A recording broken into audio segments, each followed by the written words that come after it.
Draw a parallelogram of sides 3 cm and 6 cm and the angle between them is 30 degree. ഇതൊക്കെയാണ് ക്വസ്റ്റ്യനിൽ പറഞ്ഞിരിക്കുന്നത്. ഒരു parallelogram അല്ലെങ്കിൽ സമാന്തരികം വരയ്ക്കുക അല്ലേ. എ ബി സി ഡി എന്ന് പറയുന്ന ഒരു സമാന്തരികം. ഞാനിവിടെ റഫ് ഫിഗർ ആദ്യമേ അങ്ങ് വരച്ചതാണ്. Okay, then A B 6 centimetre ആയിട്ട് ഞാൻ എടുത്തു. അതുപോലെ മറ്റൊരു സൈഡ് എ ഡി എത്രയായിട്ട് എടുത്തു? 3 സെൻറ്റിമീറ്റർ ആയിട്ട് എടുത്തു. ഇനി എന്താണ് വേണ്ടത്? ഇതിൻ്റെ ഇടയിലുള്ള അല്ലെങ്കിൽ ഈ രണ്ട് സൈഡ്സിന് ഇടയിലുള്ള ആംഗിൾ 30 ഡിഗ്രി എന്നാണ് പറയുന്നത്. സോ ആംഗിൾ എ എത്ര ആയിട്ട് എടുക്കാം? 30 ആയിട്ട് എടുക്കാം. അപ്പോൾ ആംഗിൾ ബി എത്ര വരും? നമ്മൾ നേരത്തെ പറഞ്ഞതാണ് അല്ലേ, റോംബസിൻ്റെ കാര്യത്തിൽ നമ്മൾ ഇതേ പ്രോബ്ലം ചെയ്തതാണ്. എങ്ങനെയാണ് റോംബസിൻ്റെ കാര്യത്തിൽ നമ്മൾ ചെയ്തത്? ബി എങ്ങനെയാണ് ചെയ്തത്?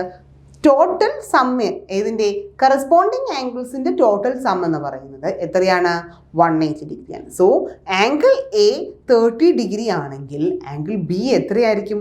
180 minus 30 and that is equal to 150 degree. So നമുക്ക് രണ്ട് സൈഡ്സ് കിട്ടിക്കഴിഞ്ഞു, രണ്ട് ആംഗിൾസും ഉണ്ട്. ഇത് വെച്ച് നമുക്ക് പടം വരച്ചൂടെ?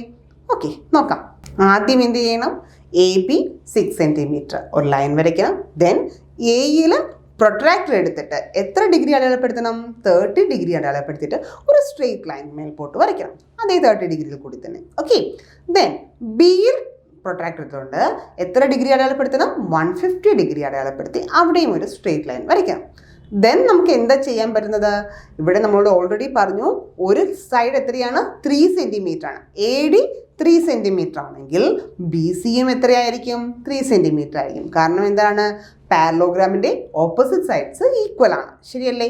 സോ എ ഡിയിൽ ഞാൻ എന്ത് ചെയ്തു? 3 സെൻറ്റിമീറ്റർ മാർക്ക് ചെയ്തു. ഡി എന്ന് പറയുന്ന പോയിന്റ്സ് നമുക്ക് കിട്ടിയില്ലായിരുന്നു. എയിൽ കുത്തിക്കൊണ്ട് കോമ്പസ് എടുത്തിട്ട് 3 സെൻറ്റിമീറ്റർ ആർക്ക് വരച്ചിരിക്കുകയാണ്. ആ പോയിന്റിനെയാണ് ഞാൻ ഡി എന്ന് മാർക്ക് ചെയ്യുന്നത്. ഓക്കെ, അതുപോലെ ബിയിൽ കുത്തിക്കൊണ്ട് അഗെയിൻ 3 സെൻറ്റിമീറ്റർ നമ്മൾ വരച്ച ലൈനിലോട്ട് തന്നെ ഒരു ആർക്ക് വരയ്ക്കുന്നു. ആ പോയിന്റിനെ ഞാൻ സി എന്ന് മാർക്ക് ചെയ്യുന്നു. സിയും ഡിയും കിട്ടിക്കഴിഞ്ഞാൽ എനിക്ക് ആ രണ്ട് ലൈൻസ് കൂടി അല്ലെങ്കിൽ ആ രണ്ട് പോയിന്റ്സും കൂടി ജോയിൻ ചെയ്യാം. അപ്പോൾ എ ബി സി ഡി എന്ന് പറയുന്ന പാരലോഗ്രാം കിട്ടും. ഓക്കെ.